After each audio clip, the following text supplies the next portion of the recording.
کوئی ماسی یا کوئی کہہ لیجئے کہ کوئی خادمہ بہت ہی تنگ کرے نا، آپ کی نرمی کا فائدہ لے، تو آپ کہتے ہیں اچھا اب آپ آرام کیجئے، میں کسی اور کو بلا لوں گی۔ آپ اپنے بچوں کو کبھی چڑھ کے کہتے ہیں اچھا جاؤ میں فلاں کو اپنا بیٹا بنا لوں گی تو میری بات نہ مانو؟ اتنی دھمکی، اتنی سختی ان جملوں میں بون مسلمز کے لیے۔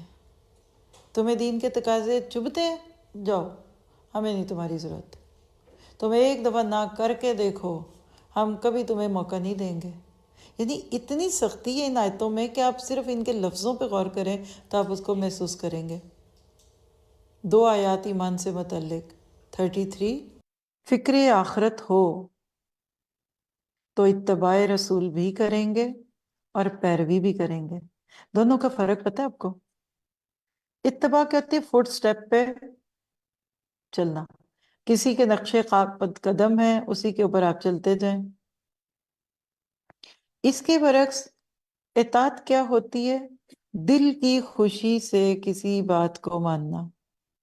آپ کے میرے لیے جو اپنے لیے مانگنے کی دعاؤں میں سے ایک دعا ہے نا، وہ کیا ہے کہ اللہ مجھ سے نبی کی اتباع بھی کروا لے اور مجھے نبی کی بات کہے بغیر ماننے کی توفیق بھی دے۔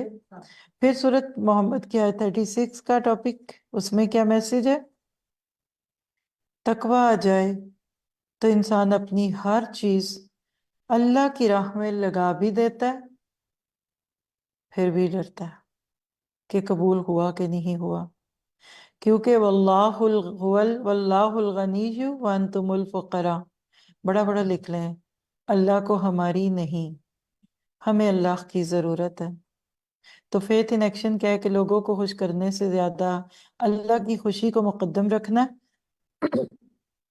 دین پر کوئی مشکل وقت آئے تو بزدلی کی بجائے استقامت سے دین پر جمے رہنا ہے۔ اللہ کے نام پر دیتے ہوئے کنجوسی سے کام نہیں لینا۔ اللہ ہمارے دلوں کو کھول دے۔ میں کہتی ہوں صرف جتنا ہم اپنی شادیوں پہ خوشی سے لگاتے ہیں اللہ اتنا ہی دین پہ لگانے والا بنا دے، جتنی خوشی سے اپنے گھروں پہ لگاتے ہیں اتنا اللہ دین کے گھروں پہ لگوا دے، یہی کر دے، یہ بھی کچھ نہیں ہے۔ تو بہرحال مضبوط سٹرونگ میسج کی صورت تھی محمد، اور اب اگلی صورت